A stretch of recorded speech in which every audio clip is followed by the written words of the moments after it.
Shalom saudara-saudara yang dikasihi Tuhan. Mari kita kembali merenungkan firman Tuhan dengan tema kemurahan Tuhan. Dalam Mazmur 107 ayat 43 berkata, "Siapa yang mempunyai hikmat, biarlah ia berpegang pada semuanya ini dan memperhatikan segala kemurahan Tuhan." Ketika ada mall atau toko yang menjual barang dengan menawarkan diskon yang besar-besaran, 50% sampai 70%, atau beli satu gratis satu dan sebagainya, maka berduyun-duyunlah orang mendatanginya. Mereka begitu tergiur untuk mendapatkan barang-barang yang dibanderol dengan harga murah tersebut. Mereka tidak menyadari bahwa itu bagian dari strategi pasar. Tentunya pihak penjual tidak ingin merugi. Kalaupun itu harga diskon, bisa saja pihak penjual sudah melipat gandakan harga dari harga sebelumnya. Atau bisa saja barang yang didiskon adalah barang yang berkualitas rendah, berbeda dengan barang yang dijual tanpa diskon. Pasti akan terjamin kualitasnya karena bukan barang murahan.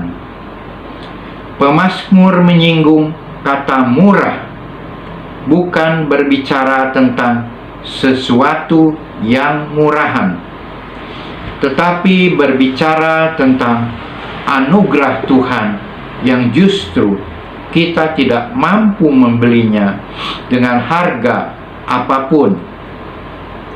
Coba renungkan kemurahan Tuhan ini.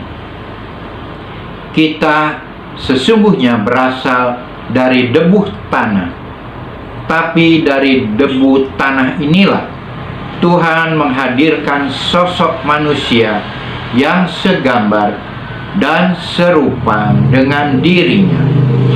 Bahkan Ia menjadikan kita ini berharga seperti biji matanya sendiri. Karena kemurahan Tuhan, kita diselamatkan dan beroleh pengampunan dosa. Kita tahu bahwa keselamatan dan pengampunan yang Tuhan berikan tidak bisa ditebus dengan kesalehan hidup manusia atau amal kebaikan manusia. Dalam kitab Mazmur 103 ayat 3 berkata, "Dia yang mengampuni segala kesalahanmu, yang menyembuhkan segala penyakitmu. Karena itu bersyukurlah kepada Tuhan, sebab Ia baik, bahwasanya untuk selama-lamanya kasih setianya." Biarlah itu dikatakan orang-orang yang ditebus Tuhan. Kemurahan Tuhan adalah bukti bahwa kasih-Nya sungguh tak bersyarat dan tiada batas. Karena itu wajib bagi kita untuk selalu mengingat-ingat kemurahan Tuhan ini.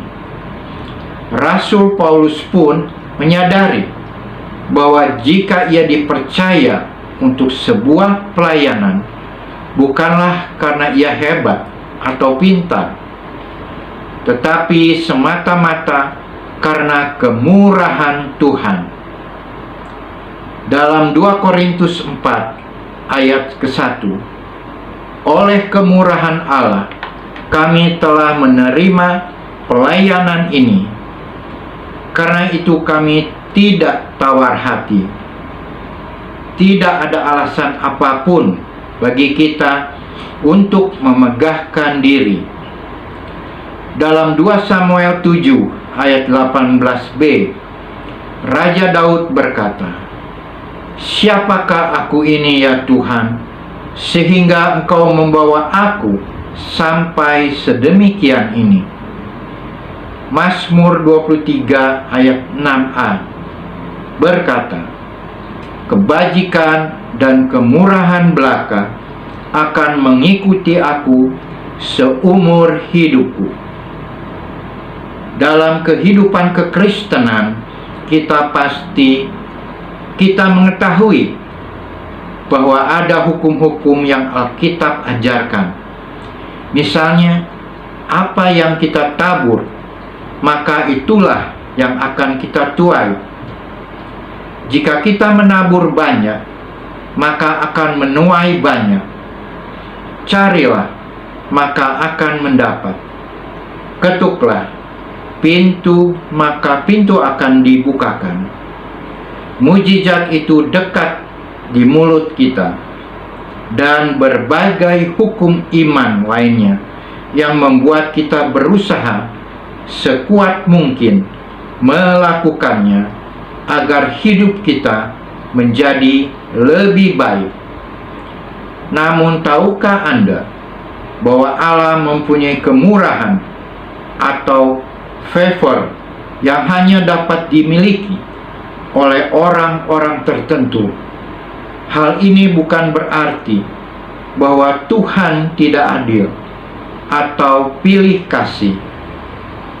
Untuk dapat mengerti mengenai kemurahan Tuhan, mari merenungkan sejenak kisah Daud yang diberikan kemurahan Tuhan. Dalam kitab 1 Tawarik 17 ayat 7, "Oleh sebab itu, beginilah kau katakan kepada hambaku Daud, beginilah firman Tuhan semesta alam, Akulah yang mengambil engkau dari padang ketika menggiring kambing domba untuk menjadi raja atas umatku Israel." Di masa tua Raja Daud, ia berinisiatif mendirikan bait suci untuk rumah kediaman Tuhan. Tetapi melalui Nabi Nathan, Tuhan berpesan bahwa bukan Daud yang akan membangunnya, melainkan anaknya Salomo. Kemudian Tuhan mengirimkan firman yang mengingatkan masa lalu Daud bahwa ia dahulu hanya seorang gembala kambing domba. Inilah kemurahan Tuhan, yakni sesuatu yang tidak diduga, dipikirkan dan didoakan Daud, tetapi Allah sediakan. Setelah Tuhan mengambil Daud dari padang dan mendudukkannya di tahta kerajaan Israel, Daud mengalami banyak proses Tuhan. Ia dikejar-kejar Saul akan dibunuh. Ia harus kehilangan anaknya. Anak-anaknya memberontak, dan banyak lagi.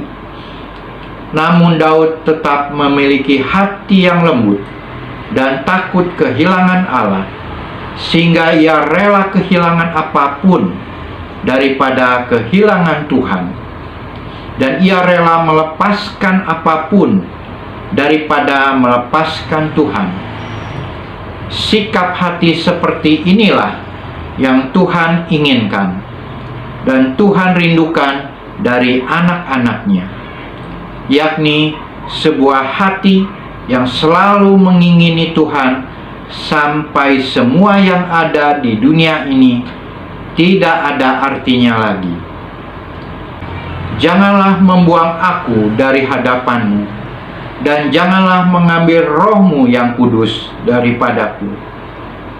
Ketika kita sudah memiliki sikap hati seperti ini, Tuhan tentu tidak akan tahan melihat hidup kita, maka Ia akan memberikan apapun yang tidak pernah kita inginkan atau kita rindukan.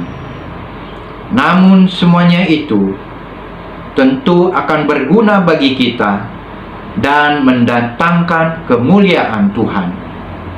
Dalam 1 Korintus 2 ayat 9, tetapi seperti ada tertulis, apa yang tidak pernah dilihat oleh mata, dan tidak pernah didengar oleh telinga, dan yang tidak pernah timbul di dalam hati manusia, semua yang disediakan Allah untuk mereka yang mengasihi Dia. Allah sanggup melakukan segala perkara, dulu, sekarang, dan selamanya. Kuasanya tidak berubah. Puji Tuhan. Shalom. Haleluya. Mari kita baca Matius 5 ayat yang ke-7. Berbahagialah orang yang murah hatinya, karena mereka akan beroleh kemurahan. Jika kita ingin beroleh kemurahan, kita harus bermurah hati.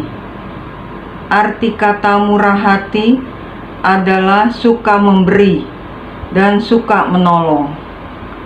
Karakter inilah yang harus dikembangkan dalam diri anak-anak Tuhan. Sebab kekristenan itu identik dengan kasih. Salah satu bukti bahwa kita memiliki kasih adalah murah hati. Kemurahan juga merupakan salah satu buah-buah roh yang harus kita hasilkan. Waktu Tuhan Yesus khotbah di atas bukit, ucapan bahagia yang kelima yaitu murah hati.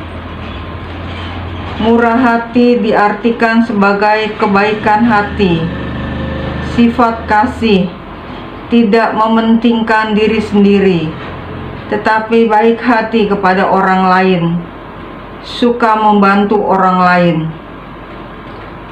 Tuhan Yesus mengajarkan kita menjadi orang yang murah hati.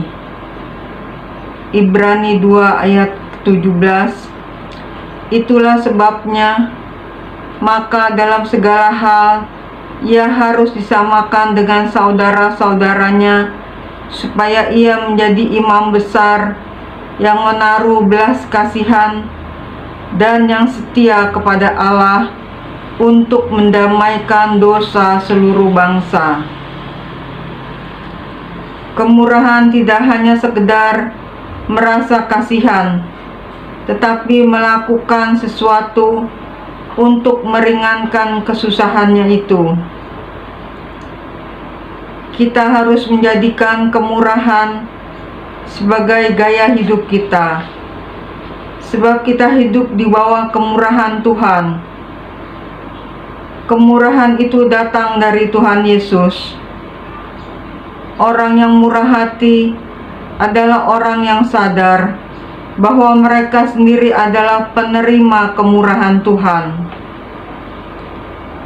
Kemurahan hati kita bagaikan magnet yang akan menarik kemurahan Tuhan turun dalam hidup kita.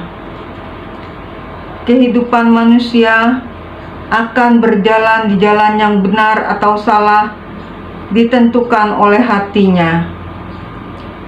Sewaktu Nabi Samuel ingin mengurapi salah satu seorang dari anak-anak Isai untuk menjadi raja, Nabi Samuel melihat yang tubuhnya tinggi, gagah, nampak perkasa, tetapi Tuhan menolaknya.